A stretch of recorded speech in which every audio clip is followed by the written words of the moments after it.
welcome to another edition of Hanging Out with Nolan Hong. Thanks for coming by. As always, we are broadcasting from our Pop Creative Media Studios in Honolulu, Hawaii, and being joined by my super producer extraordinaire, Jamie, who just got a hot pot of coffee off the grill there. And then, of course, my co-host, Dr. Emmett Bean, the Doctor of Snugglenomics. You can follow him on Instagram at Dr. Emmett Bean. And today, we've got a great guest, my good friend, Kiki, Kiana Rivera. She is a super talented actress and now an accomplished playwright. She just had her first play go, and she debuted it in New Zealand and then had it debut here locally at Kumukuhua Theater just a few months ago. And the play was called Poussey, and it was a fantastic. I saw it 2 times. That's how good it was. And the story is it's about a girl who struggles with the idea of coming out of the closet. She's a lesbian, but she hasn't told her parents yet. And the other thing is that she is a strict Jehovah's Witness. And so she's worried about, how that is all going to go down. And the neat thing about it is it's loosely based on Kiki's own story. So it held a lot of things close to her, and we get to talk to her about it. And being that it's Pride Month, we thought it would just be absolutely appropriate to have Kiki here and share with us about her play and coming out in her own life as well. So without further ado, here's my friend, Kiki. Because I know we know each other through acting, but when I tried to remember specifically, do you remember how we first met? Like, was it a show? No, I knew you before then. Not. Had to have. Because I remember being excited that we got you to do this. So KPHC's that children's educational play. I was listening to her interview. That's how we knew each other. Really? That's it? Like, we didn't do a show together before then? Wow. Okay. Because I was hanging out with her. And I remember we were in, I don't know, maybe it was some kind of birthday party. And we were at a hotel. And it was me, Trayson, and I think Annie Lipscomb. And we all hung out. And I was there at this party? And you were there at this party. Interesting, because I don't recognize any of those names. I remember. I think that's the first time I met you. Wow. See, this is... Because I was remembering, like, out of all the people there, you were the coolest one. And I remember talking to you the most. Really? Yeah. Wow. And that's the only thing I can think of. I think we did a show together, that's why. See, I feel like, so I always know you as this really talented, really funny actress. And I remember when you came on to KPHC for the educational roadshows, that I was really excited that you're coming because I was like, oh, she's perfect for this. So I feel like I had to have known you from performing before to have that, preconceived notion, but I just can't remember it. But I was hoping that you would remember, but I guess it was from a party of some sort. I think that's what it was, because I wasn't with KPHC at that time. Yeah. And Steph was, and I remember when I jumped on, she was gone. Yes, she is long gone. Because maybe I was replacing.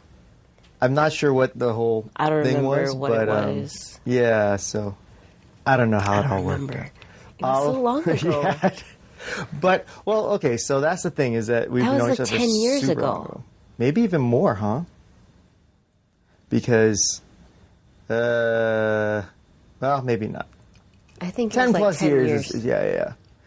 So that's the thing, is we've known each other for so long, and we kind of will run into each other in random circles here and there, but I don't hardly see you enough. And it's really cool that I got you to come here, because there's so much about your story that I've heard bits and pieces, and some from you and then some from others. And it's so fascinating to me, but I don't know, like, the complete story. Well, because, you have such an interesting background in the sense that, you just successfully had your play on a Kumukuhua theater stage go out. And I don't know if we'll have to edit this, because it is a controversial word. But that's the name of the title of the show. Yeah, the commercial Poussey. They had to. Or is it Poussey? Poussey. Poussey. Okay. Yeah, it's like, it has an accent. It's much more It refined makes that people. way. It's much more refined, and it makes people think. Like, is it really? But and that's kind of one of the many reasons why I wanted to talk to you, because I wanted to get to talking about the show. But before we get into that, I wanted to figure out where this all started, because I know you as a performer, as an actress, and I thought that you were going to be like one of these super, like, always acting and things like that. But you kind of started going more into writing and directing and stuff, right? So let's start from the beginning. Where did you come up with this this desire to perform? Let's see. So I was performing. I was doing a lot of acting, and then I took a break because it got to the point where I thought I was pretty good at acting, but there wasn't the kind of shows that I wanted to see happening. Like, there weren't a lot of shows about Pacific Islanders and for Pacific Islanders. And I wanted to make my time on stage worthwhile and meaningful. I don't want to just do entertainment. I want to do entertainment with a purpose. And there weren't a lot of those shows. So I thought, okay, well, maybe I'll just start directing. So then I can deal with concepts that are surrounded by Pacific Islanders. And I went back to school originally to do my MFA in directing. And as I was there, I realized there still weren't enough plays to direct. So I needed to be the person to write them.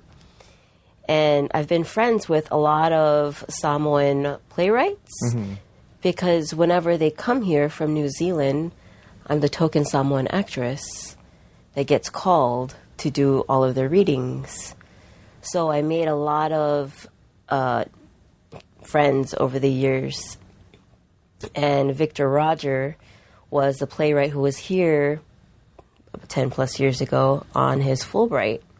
And he always encouraged me to write my own show because I was the first Samoan, Afakasi, queer, indigenous person, actress that he's ever met. And we have a lot of the same background as far as how we were raised.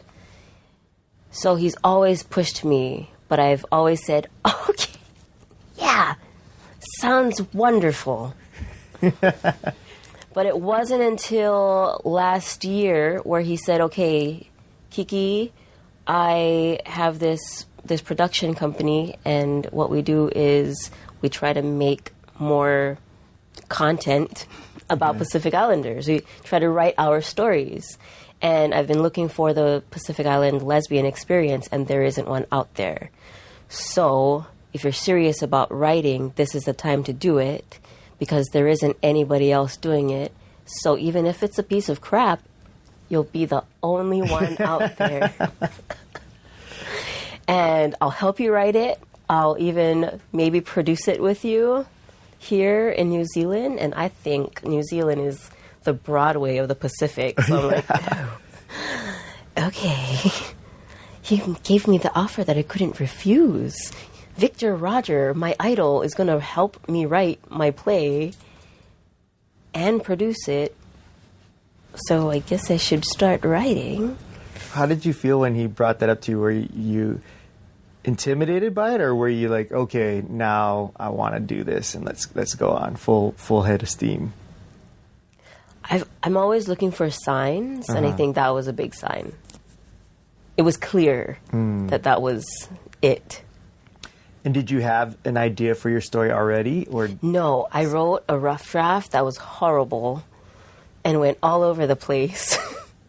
What was the concept and we just of that narrowed it down.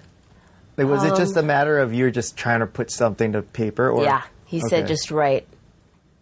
Just write. You have to start somewhere. And so I started, and Poussey has come a long way from that. I feel like my first draft was this really big piece of clay that got sculpted into what we have now.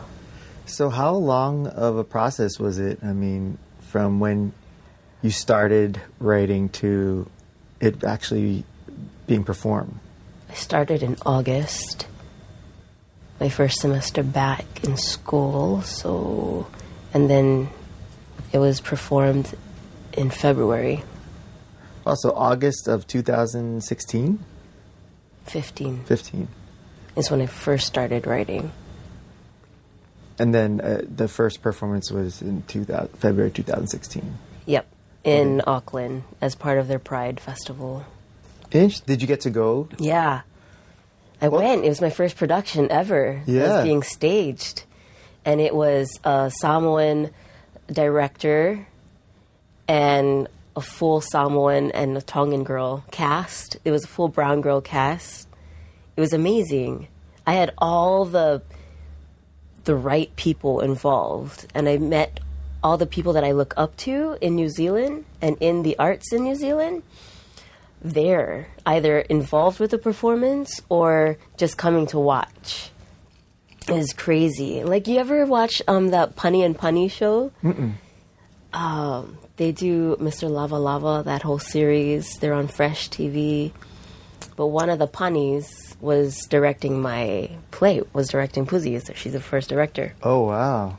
So what is it like when this is your story that you write, and then you have to essentially put it in the hands of somebody else as far as the director, the actors and stuff?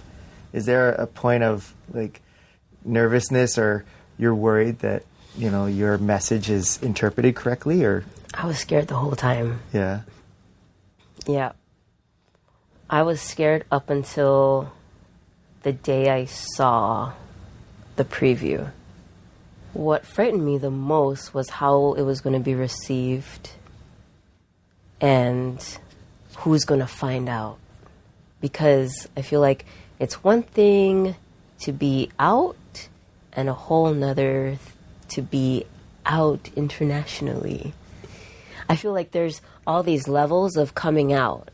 So like there's, the whole coming out to yourself, coming out to your friends, and then there's coming out to the world. But then even that was a scary process, because coming out internationally was nothing like coming out here. Like, I feel like I had to be, like, that set me up and prepared me for coming out with Poussey here in Honolulu, where the risk was much higher for me.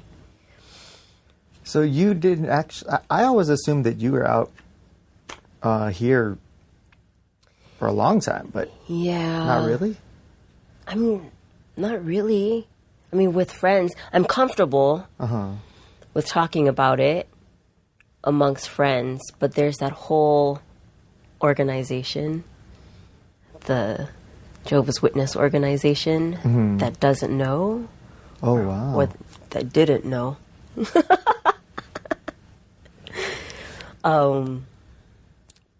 So yeah. Okay. There's so much that I know we're jumping around. Yeah, no. So it's interesting because... So there's still a lot of family that didn't know. Yeah. And so coming out with Poussey, which is why I kept my name as just Kiki, makes people more like, oh, I don't know. Maybe it's just in my head. Yeah. Might be some other Kiki. Right. In Hawaii who is in the acting world.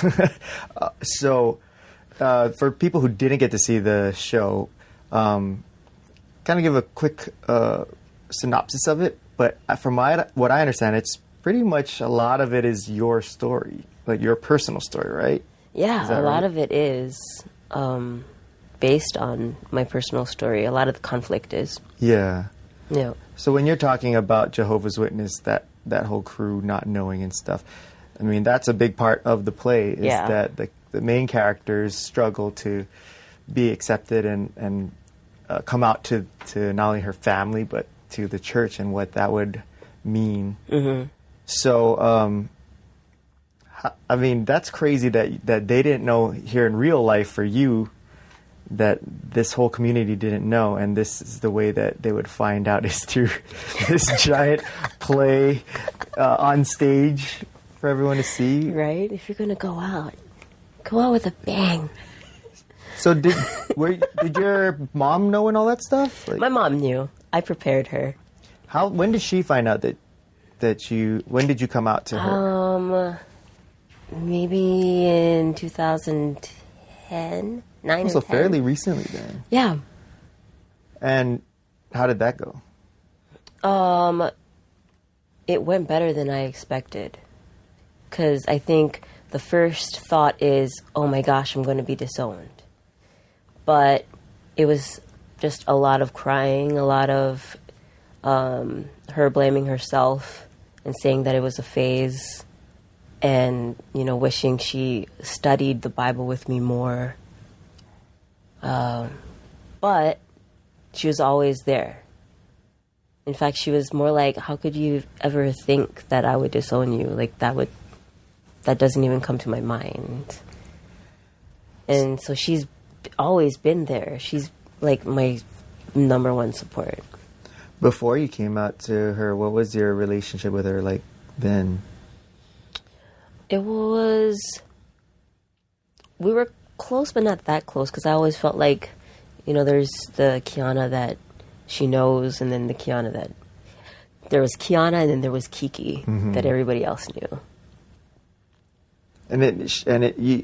Your family is very strict Jehovah's Witnesses. Yeah, most so you of grew them. up raised in the church and all that? Yeah. So when did you, did you always know that you were gay, or was there a period of time where you didn't understand because it's been ingrained in you through religion that, it's not right and all that stuff? I think I always knew. Yeah. But I never said anything because it didn't feel safe to say anything. But I always knew. And for some reason I thought, everybody is attracted to the same sex, right? Or maybe not. I don't know, but I don't think I should say anything. Oh. Yeah. But part of me always... Because I can remember my first crush at kindergarten. Oh, wow. See, even at that age, I still thought girls or guys were ooky to me. So it's like, that's pretty right, because you amazing don't even know, Yeah. right? You think that's normal. Mm-hmm. So when you did come out and everything, and did she try to forbid you from like talking to your family or to the church or anything? Did she she just like, you do what you gotta do kind of thing? I did what I had to do. And it took her a while to realize that it wasn't going to go away. Yeah, so it's been a growing process for both of us, for all of us. How is it right now? Like, is it at what level, I guess, is it here at this point in time in your life? Oh no, we're good now. It's all good. Yeah. So when she saw this play, what was her reaction to it? Oh gosh, I was so scared to have her sitting right next to me. In fact, was the night that I ushered the night that she's Yes. first time watching it? Okay. Because I was watching. Yeah. Yeah, you were there with your mom. Mm-hmm. That was her first time. Wow. Yeah. So what were you scared of when? I was scared about what she was going to think about what I wrote, and if it was too much or if it was too body. Mm-hmm. But she laughed at the most body parts. She laughed at the most controversial parts. Wow. So I found that great. Yeah. And so hilarious. What did she say after it was over? Did you guys have a conversation? That it was funny. She enjoyed herself. Do you think after watching that, it helped in any way as far as your relationship or her understanding of what you go through or went through and all that kind of stuff? I think so. Yeah. And I don't know how she feels about everything, but I know that she'll always accept me and she'll always be supportive of my work. But she's never told me exactly how she feels about it. So that's a conversation that still has to happen one of these days. And did anybody in the church see it or hear about it, and did they give you any sure. help? But you haven't heard anything? I haven't heard anything, but I'm sure. Yeah. That's got to be tough. I mean, do you still have, like, ties with the church, or do you still practice or anything? No, I don't. I haven't been back for a long time.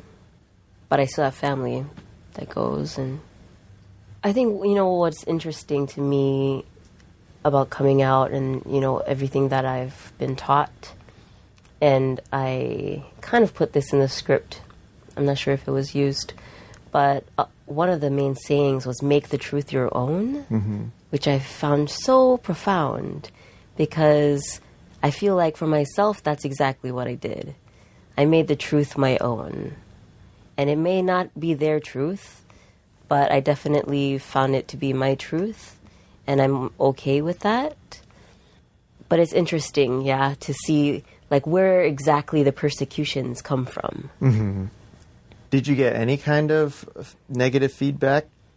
I did. Really? I did. Where did you get that from? From someone that works with the theater that's also a Jehovah's Witness. Oh. I'm not going to mention names, but yeah, I got the cold shoulder, and it was during a play that I was watching, and I saw the person, and at first I didn't think that the person was ignoring me, so I intentionally put myself in front of that person to see how they would react, until I for sure got like that very cold wall. And then I thought, okay, I got it. I know what this is about.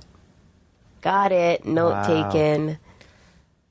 I wasn't prepared for it at that time, so as soon as the play was over, I just bolted out because I felt so uncomfortable. But that was the only thing that I've experienced so far, negative experience, but expected. So I'm okay with it. Well, I mean, to just have that one, right? It's pretty good, right? It's pretty good. Given that, especially in a field like theater, where people can be so critical for whatever it is, whether it be the writing, the storyline, the acting, all that kind of stuff, and especially for you to go out on this far of a limb, that's pretty good. I would say one out of thousands and thousands of people that walk through the yeah. So when you did feel for a bit like I was going to either get arrested or get hung. Like, that's how high the stress level was. I felt like I was doing something so wrong and that I was going to be punished for it. Why did you feel like you're doing something wrong? I think it's just years of, that's growing up. That's how it is. Because it seems like now more than ever, it seems like it's become a lot safer of a place as far as in the media to it seems like there's more comfort on talking about homosexuality, celebrating it and things. At the same time, there's also a lot of pushback too, like equally, because we have, I guess, the situation that the world is in right now. But being that, I mean, we can watch TV shows and movies and it's commonplace now. It is.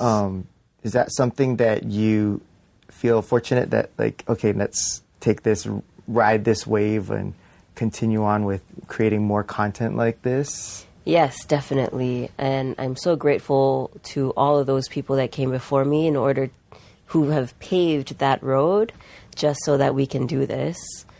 And I feel like it's still, we're out there, but our stories are still not heard, a lot of our stories. And I didn't want to be pigeonholed into the queer Pacific Island writer, but I feel like, if that's where the need is, then that's where I'll go. That's where I'll write. And I also think I have to write what I know and be honest with what I'm writing. Victor always encouraged me to write my truth, so I think that's also part of it. Do you have any plans, or are you working on anything else now? Yes, What do you got going on? What's brewing in that noggin of yours? It is my MFA thesis. It's called Fa'alave Lave, The Interruption. It's a continuation of Mele's story. So we go deeper into her life. And it's about family secrets and the consequences of family secrets and how that affects us. We'll see.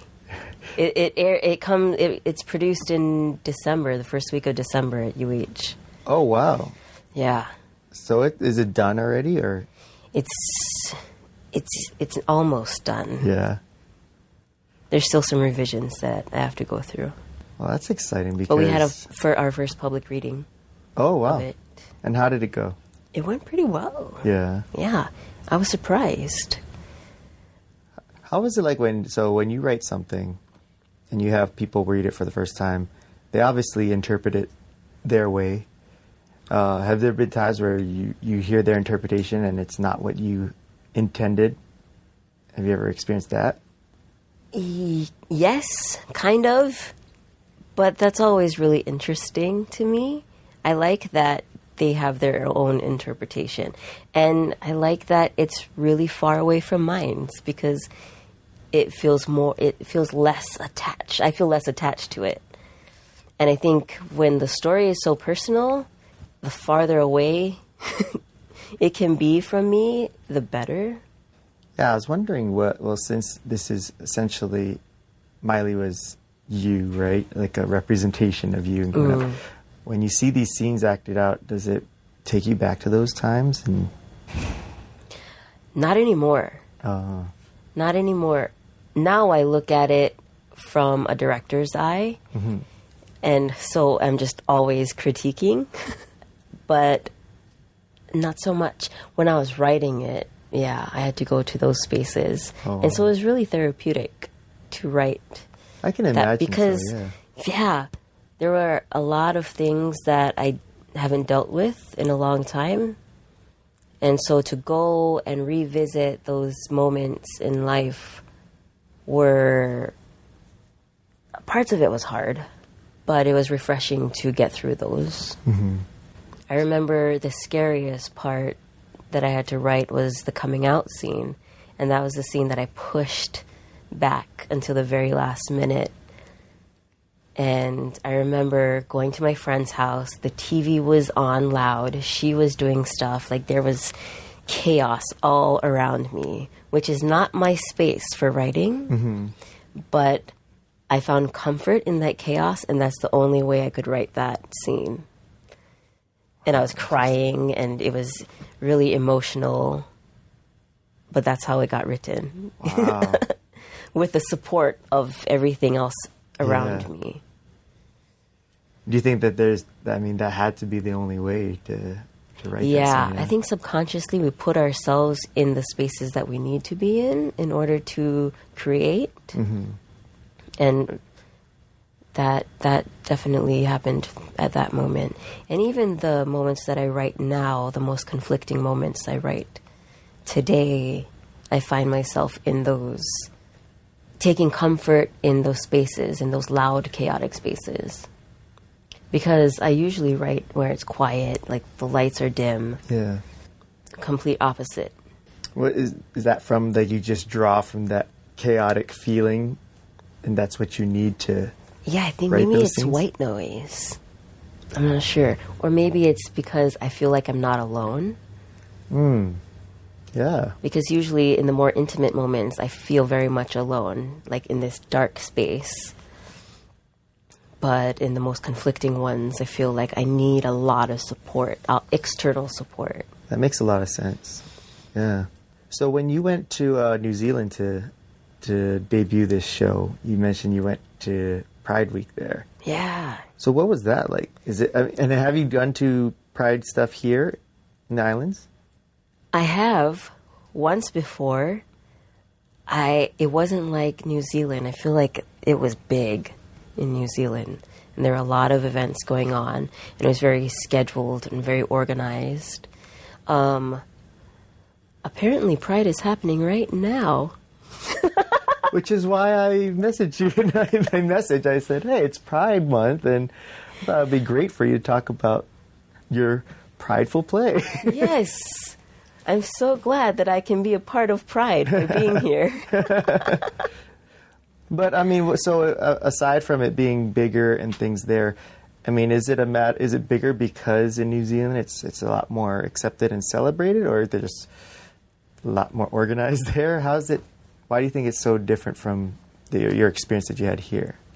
Maybe because it's a bigger place. You know, Yeah. we're just such a tiny island. That's my guess. I'm not even going to go into all of that.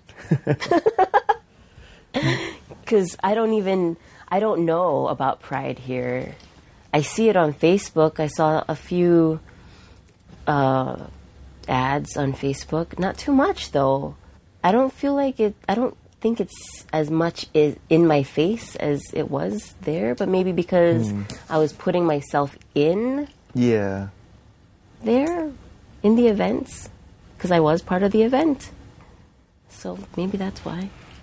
You know, for a writer, I'm not in the know, and I feel really bad about that.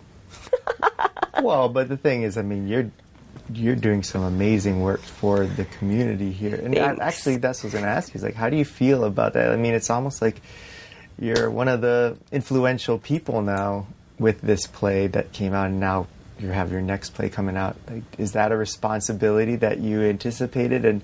And if so, like, what do you expect from that?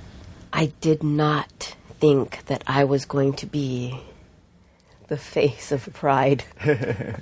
But there is a heavy responsibility with that, and I am honored to be that person, and touched that so many people are inspired and influenced by something I wrote. And it makes me want to do it more. The more feedback I get, the more inspired I get. Yeah.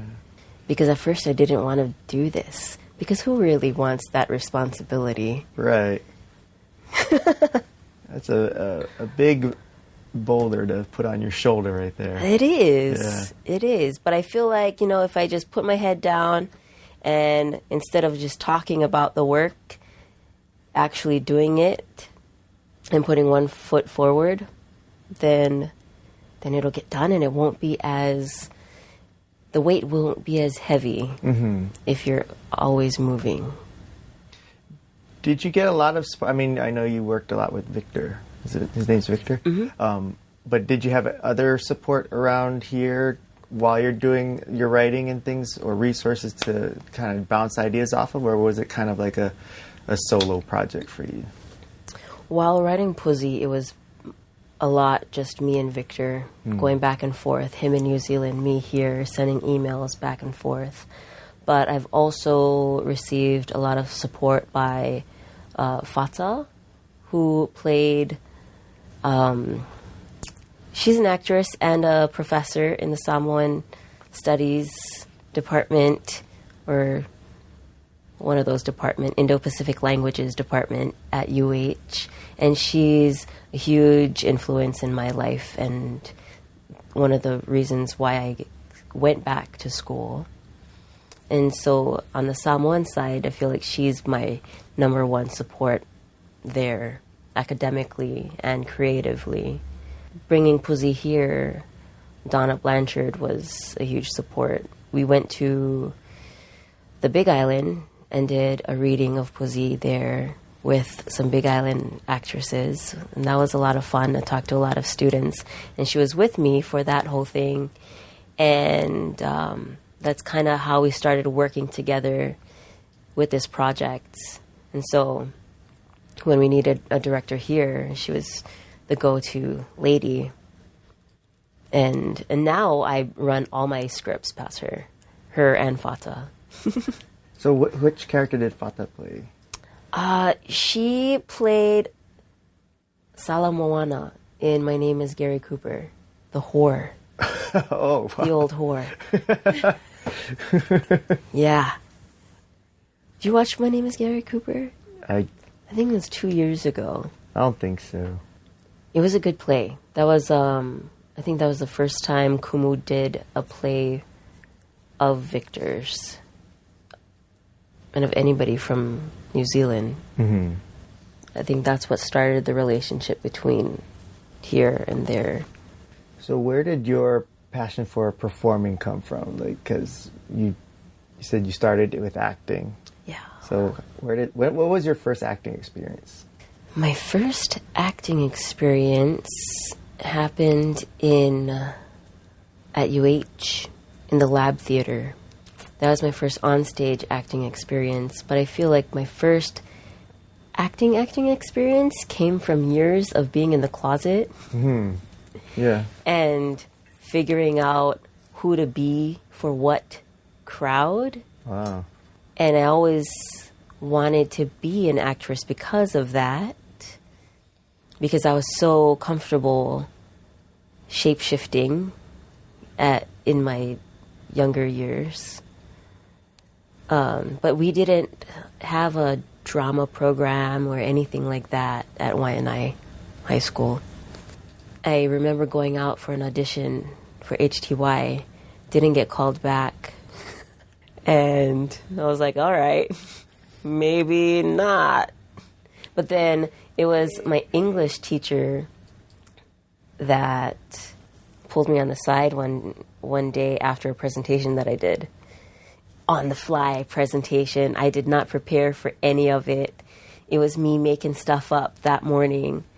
And I gave the presentation, and later on he said, "Can you please stay after class?" And I thought, oh, for sure I was busted. He knows. What grade was this? Junior year of high school. Okay. And he pulled me to the side and said, "What are your plans after school?" And I was sad. So I told him, well, I plan to be a teacher. And he said, well, your stage presence will serve you well because you have so much talent. And that presentation just blew me away. And so I thought, whoa. That was the moment I realized that I could make stuff up the morning of. I'll never have to prepare for anything again.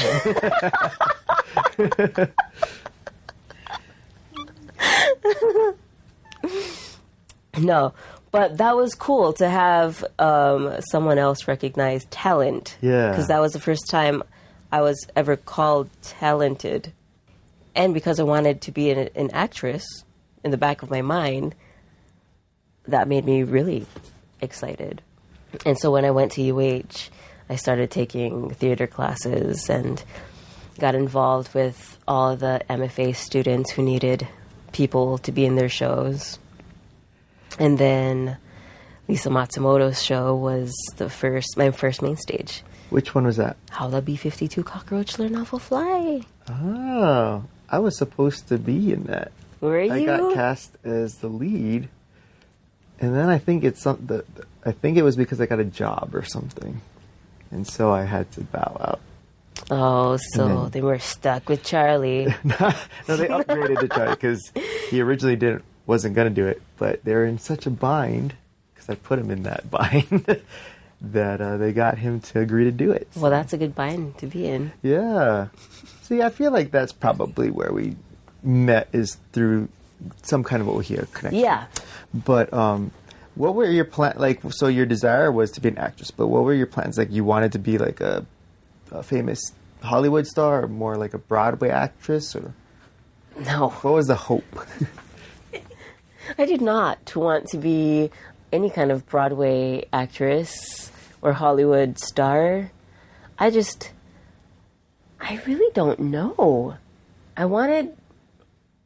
I've always wanted to benefit my community somehow. And I felt like, how am I supposed to benefit my community if I'm some kind of Hollywood or Broadway actress? So I never had those goals. Mm-hmm. And part of me thinks that, if I really wanted that, I could probably do it. But my heart is here. And I feel like we need talented skilled people here on the islands to inspire more Pacific Islanders here who are talented but just don't have all the opportunities on stage. Where do you think that desire to help the community and that came from? That came from Waiʻanae. Yeah. Yeah, that was instilled from being raised in Waiʻanae, where everything is about the community. Like, the community brings you up, and so how are you going to give back to the community? Like, everything is about, Waiʻanae pride. What is that? It's about supporting your community and making more, like, breaking those stereotypes. Yeah. Mm-hmm. I feel like that's what it really is about, because a lot of people look down on communities like that. And so a lot of our success stories then become about breaking those boundaries, which is probably why you have a lot of Waiʻanae success stories. Yeah. Oh, the most recent one right? is Max Holloway and his UFC. I mean, that was the cool part, is seeing the whole community gather around and welcome him home and support. You can see exactly what you're talking about just in the video clips we saw of when the whole community would turn out just to welcome him home and things like that. Yeah. It's pretty amazing. It's an incredible community to be a part of. Yeah. When you say you want to affect the community and change, what kind of things do you hope to do? I hope to create more opportunities for our island kids to be on stage. Because when I was first coming out as an actress, a lot of the roles were meant for white girls. Like, a lot of those leads were for people that I didn't connect to or relate with. And I think it was being a part of Lisa Matsumoto's shows that gave me that opportunity to see that, oh, we have a place on the stage and we need more opportunities like that. So I think it comes out of what I didn't have in creating, because I didn't have that, I want to create more opportunities for them, whether it's on stage or in film. I just want to see more brown bodies in front of the camera and on the stage. That's all. And I also would like to see us getting paid for that. Well, now you're reaching, sister. Now you've gone too far. Crazy. Let's bring it back a little. No, I'm kidding. That would be great, though. Yeah. I mean, what kind of ideas do you have as far as stories? I mean, we know you have this one coming up in December, but do you have any other kind of ideas that you would love to bring to life as far as maybe characters or stories? Yes. I want to start getting into film. Ooh. Screenwriting, and I have this idea to do like the Polynesian version of Empire between a Samoan family and all the matriarchs in the family, and a lot of my inspiration comes from my own family as I get to know them. But there's so much family drama that I can pull from. Oh, yeah. And I feel like a lot of those family dramas are universal. Mm-hmm. And I think it would make for great TV. We could have our own empire. Yeah, I mean, we see the success with like Fresh Off the Boat, things like nowadays it's a popular show and it's normal. Whereas maybe like 5-10 years ago, we'd never expect to see an Asian family on TV. Right? It'd be hard to find an Asian character on TV, let alone their whole family. Yeah. But, yeah, we don't see too many Polynesians yet. Yeah, we're still, There's a full Asian family. There's a all-black family. We haven't yet found. They haven't given The Rock his family yet. That's right. Do you have any aspirations of getting back into the acting side, or are you full-fledged writer, director mode? Well, right now I need to just focus on school and writing for that purpose. And I don't have any projects yet on the horizon as far as acting goes. But do you see yourself getting back to that? Oh, yeah. Oh, okay. I good. think that'll always be my go-to. That's the thing that I'm most comfortable with. Oh, Like, I don't doubt myself.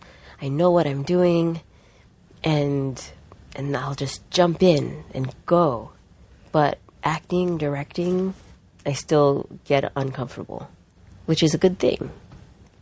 How do you get this confidence, or where does it come from as far as when it comes to acting? You said that you just go in and you're fine. Is that because of all of the work you put into it, or you just naturally feel confident in your abilities? Oh, no, that came with a lot of therapy.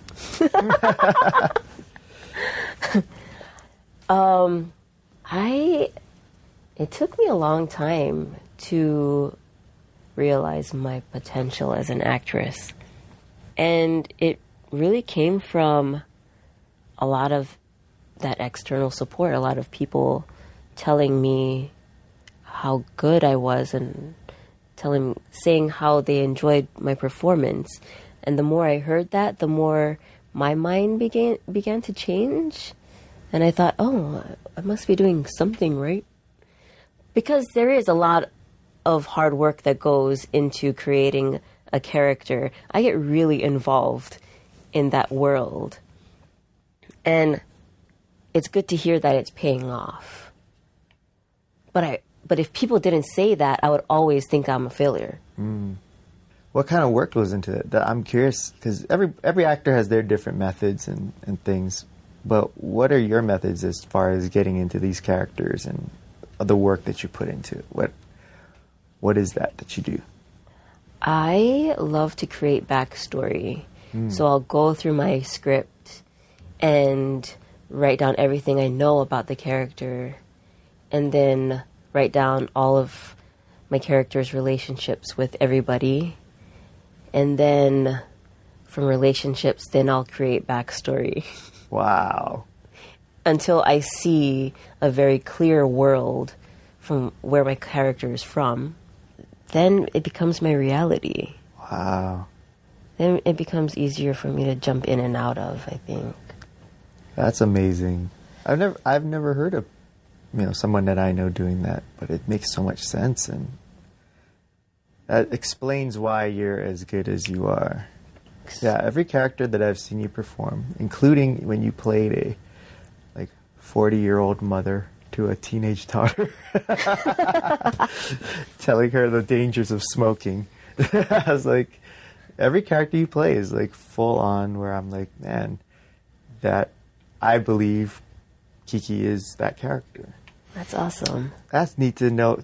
I appreciate you letting us into your masterpiece mind way of how you do things. Because, for a person like myself, I don't do anything, and I just kind of wing it and then hope it works. Some people, are that talented.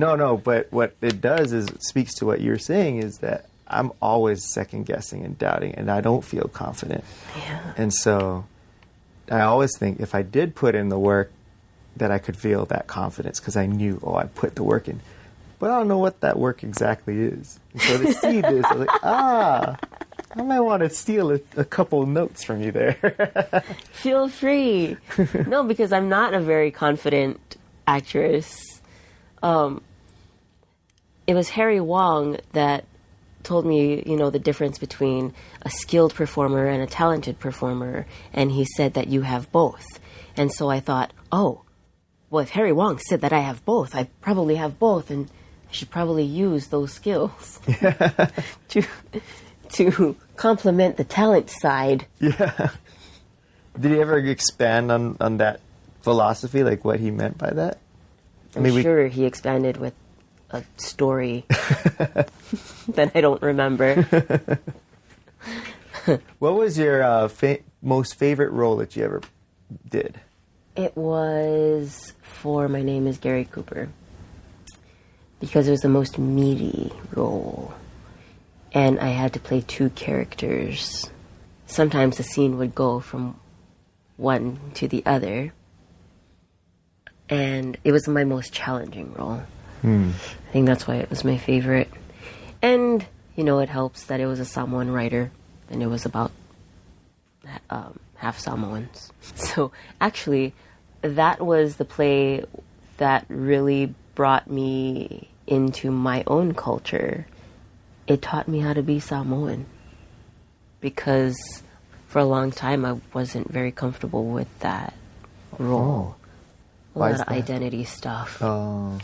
Because I wasn't raised with my Samoan family. Oh, what side were you raised on? With my mom's side, so the local Filipino side. Oh.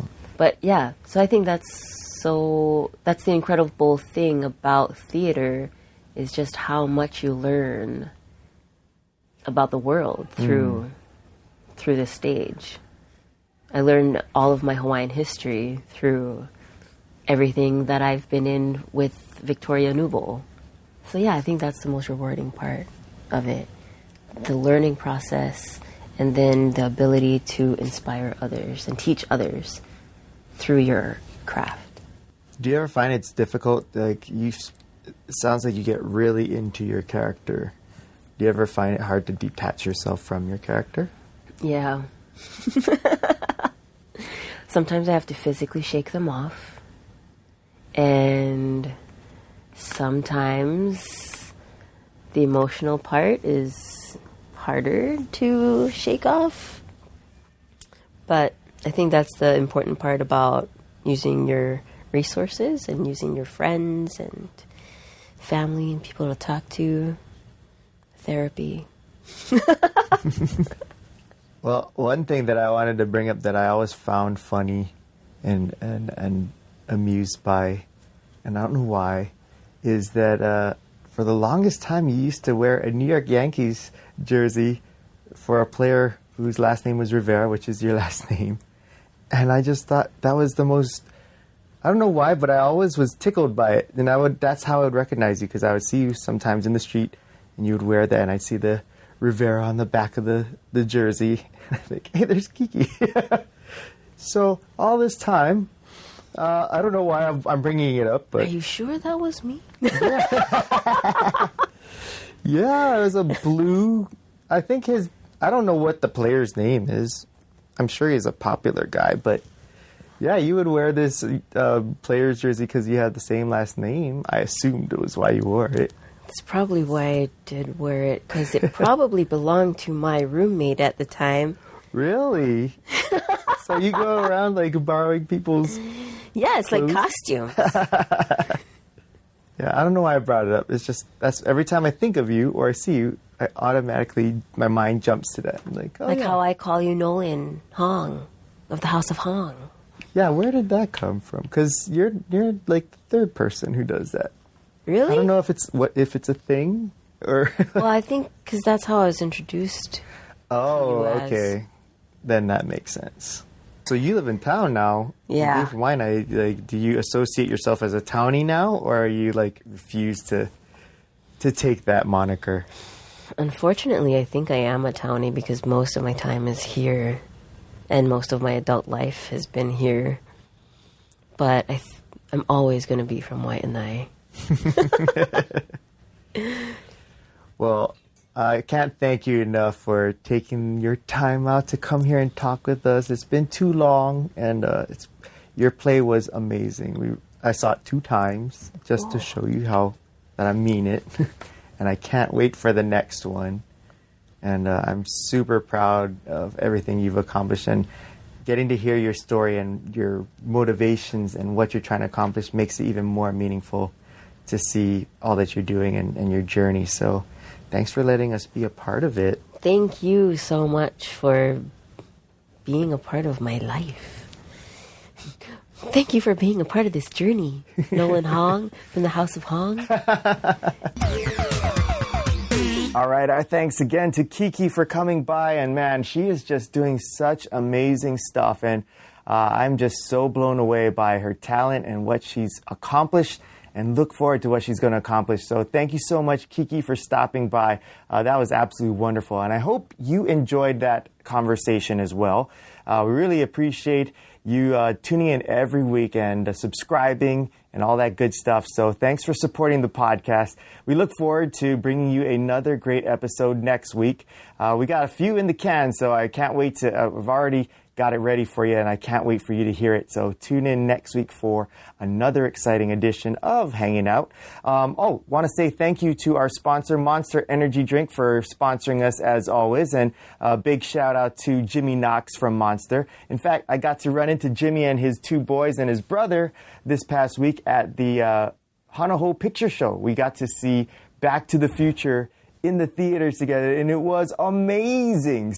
And in fact, it's one of my favorite movies of all time. So, thanks for tuning in. I'm Nolan Hong.